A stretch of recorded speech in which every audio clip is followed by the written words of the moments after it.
एक व्यक्ति, कोई जिज्ञासु एक दिन आया। उसका नाम मौलुकपुत्र था। एक बड़ा ब्राह्मण विद्वान 500 शिष्यों के साथ बुद्ध के पास आया था। निश्चित ही उसके पास बहुत सारे प्रश्न थे। एक बड़े विद्वान के पास ढेर सारे प्रश्न होते ही हैं, समस्याएं ही समस्याएं। गौतम बुद्ध ने उसके चेहरे की तरफ देखा और कहा, मौलुकपुत्र, एक शर्त है। यदि तुम शर्त पूरी करो, केवल तभी मैं उत्तर दे सकता हूँ। मैं तुम्हारे सिर में भनभनाते प्रश्नों को देख सकता हूँ। 1 वर्ष तक प्रतीक्षा करो, ध्यान करो, मौन रहो। जब तुम्हारे भीतर का शोरगुल समाप्त हो जाए, जब तुम्हारे भीतर की बातचीत रुक जाए, तब तुम कुछ भी पूछना, मैं तुम्हें उत्तर दूंगा। ये मैं वचन देता हूँ। मौलुकपुत्र कुछ चिंतित हुआ।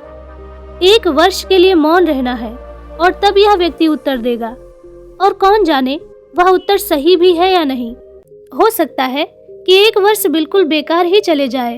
इसके उत्तर बिल्कुल व्यर्थ भी हो सकते हैं। क्या करना चाहिए? वो दुविधा में पड़ गया। वो थोड़ा झिझक ही रहा था ऐसी शर्त मानने में। इसमें खतरा था। और तभी बुद्ध का एक दूसरा शिष्य सारिपुत्र जोर से हंसने लगा।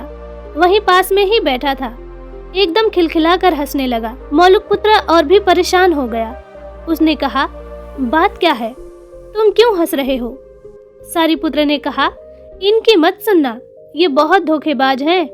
इन्होंने मुझे भी धोखा दिया। जब मैं आया था तो तुम्हारे पास केवल 500 शिष्य हैं, मेरे 5000 थे। मैं बड़ा ब्राह्मण विद्वान था। देश विदेश में मेरी बहुत ख्याति थी। इन्होंने मुझे फुसला लिया। इन्होंने कहा, साल भर प्रतीक्षा करो, मौन रहो, ध्यान करो और फिर पूछना, और फिर मैं उत्तर दूंगा। और साल भर बाद कोई प्रश्न ही नहीं बचा तो मैंने कभी कुछ पूछा ही नहीं और इन्होंने कोई उत्तर ही नहीं दिया।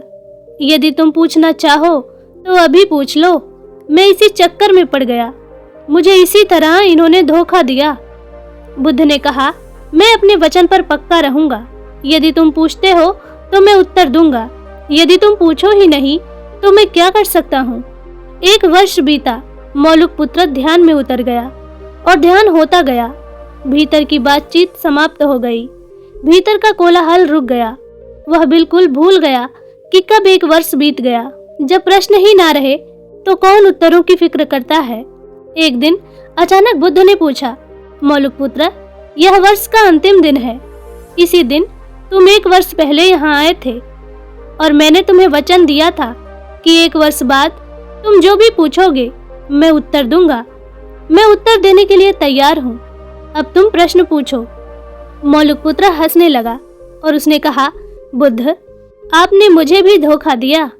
वो सारिपुत्र ठीक कहता था। अब कोई प्रश्न ही पूछने के लिए नहीं रहा तो मैं क्या पूछूं? मेरे पास पूछने के लिए कुछ भी नहीं है। तब बुद्ध ने कहा, असल में यदि तुम सत्य नहीं हो तो समस्याएं होती हैं और प्रश्न होते हैं। वह तुम्हारे झूठ से पैदा होते हैं। तुम्हारे स्वप्न, तुम्हारी नींद से वे पैदा होते हैं। जब तुम सत्य, प्रामाणिक, मौन, समग्र होते हो तो तब वे खत्म हो जाते हैं। मेरी समझ ऐसी है कि मन की एक अवस्था है जहाँ केवल प्रश्न होते हैं और मन की ही एक अवस्था है जहाँ केवल उत्तर होते हैं और वे कभी साथ साथ नहीं होते। यदि तुम अभी पूछ रहे हो तो तुम उत्तर नहीं ग्रहण कर सकते। मैं उत्तर दे सकता हूँ लेकिन तुम उसे ले नहीं सकते। और यदि तुम्हारे भीतर प्रश्न उठने ही बंद हो गए हैं तो मुझे उत्तर देने की कोई जरूरत नहीं है। तुम्हें उत्तर मिल जाता है। किसी प्रश्न का उत्तर दिया नहीं जा सकता, बल्कि मन की एक ऐसी अवस्था उपलब्ध करनी होती है जहाँ कोई प्रश्न नहीं उठते। मन की प्रश्न रहित अवस्था ही एकमात्र उत्तर है। यही तो ध्यान की पूरी प्रक्रिया है। प्रश्नों को गिरा देना, भीतर चलती बातचीत को गिरा देना। जब भीतर की बातचीत रुक जाती है तो ऐसा असीम मौन छा जाता है। उस मौन में हर चीज का उत्तर मिल जाता है। हर चीज सुलझ जाती है। शाब्दिक रूप में नहीं, अस्तित्वगत रूप में सुलझ जाती है। कहीं कोई समस्या नहीं रह जाती है।